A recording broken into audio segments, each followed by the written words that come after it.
3 ஆண்டுகளில், அதாவது 1899ஆம் ஆண்டில் எல்லாம் தனது 2வது மாடல் காரை ஹென்றி தயாரித்திருந்தார். இந்த முறை டெஸ்ட் டிரைவ் செய்ய வில்லியம் மர்ஃபி என்பவரையும் அழைத்துச் சென்றார். ஹென்ரியின் திறமையை பார்த்த வில்லியம் மர்ஃபி பார்ட்னராக முடிவு செய்ய டெட்ராய்ட் ஆட்டோமொபைல் கம்பெனி உருவானது.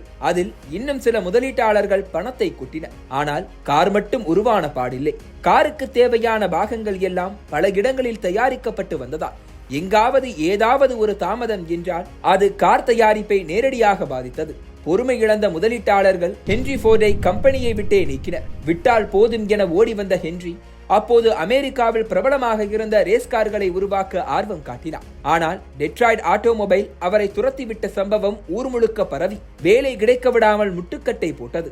நல்ல வேளையாக அடுத்த ஆண்டே ஹென்றி தயாரித்த 26 ஹார்ஸ் பவர் கொண்ட கார் கிளீவ்லாந்து நிறுவன காரை தோற்கடித்து வீழ்ந்து போன ஹென்ரியின் இமேஜை தூக்கி நிறுத்தியது. ஹென்றி ஃபோர்டுக்கான மவுசு மறுபடியும் எகிரத் தொடங்கியது.